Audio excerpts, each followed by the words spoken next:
Form එකට අපිට පුළුවන් තවදුරටත් control button එකතු කරන්න. මම නැවත design view එකට මාරු වෙනවා. ඊළඟට මෙන්න මේ control වලින් තෝරා ගන්නවා button එකක් කියන එක. මෙතනින් බලා ගන්න පුළුවන්. මම මේ විදිහට button එකක් එකතු කරනවා. ඊළඟට මෙන්න මේ විෂාඩ් එකෙන් අපිට අහනවා මේ button එක ක්ලික් කරපුවම මොකක්ද වෙන්න ඕන කියන එක. මම මේ button එක ඇතුළත් කරන්න බලාපොරොත්තු වෙන්නේ කලින් රෙකෝඩ් එක බලා ගන්න. ඒ නිසා මම මෙතනින් තෝරනවා record navigation වල කලින් රෙකෝඩ් එක කිව්වම go to previous record කියන එක.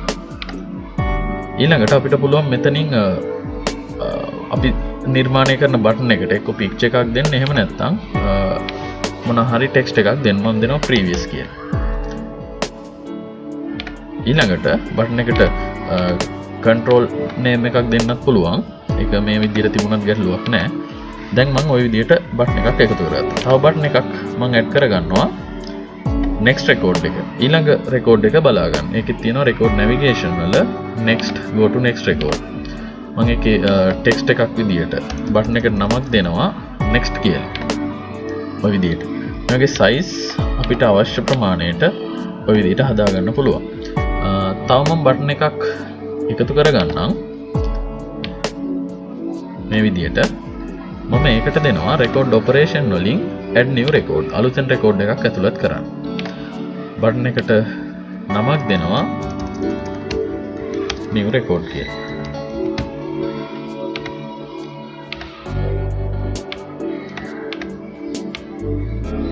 සහ මම තව button එකක් එකතු කරගන්නවා record delete කරන්න. මම එතනක් දෙනවා record operation වල delete record කියන එක. මෙතන මම දෙන්නම් button එකේ නම විදියට delete කියන එක. ඔය විදියට button කීපයක් මම නිර්මාණය කරා.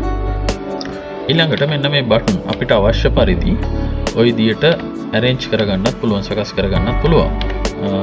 අවශ්‍ය තැන තියලා ඊළඟට මේ වගේ size එහෙම හදන්න ගියපුවා. මම මේ button හතරම control එක ඔබාගෙන keyboard එකේ ඔය විදියට click කරගෙන select කරගන්න.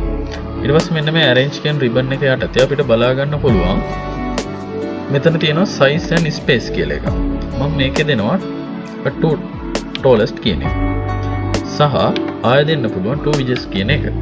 දැන් අපිට බලා ගන්න පුළුවන් මේ button හතරම size එකෙන් සමාන වෙනවා.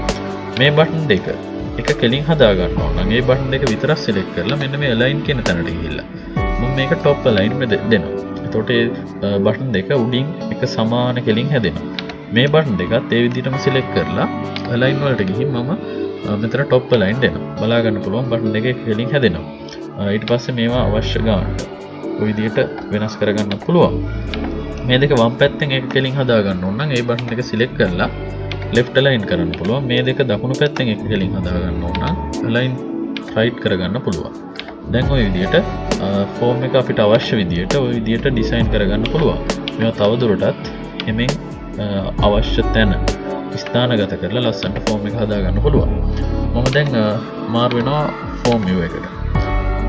බලමු අපි record එකෙන් record එක මාරු වෙලා දැන් පේනවා ඇති ඊළඟ record වලට button එක click කරද්දි ගමන් කරනවා.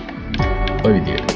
මට අලුතෙන් record එකක් ඇතුළත් කරන්න ඕන නම් new records index number එක මම type කරගෙන යනවා.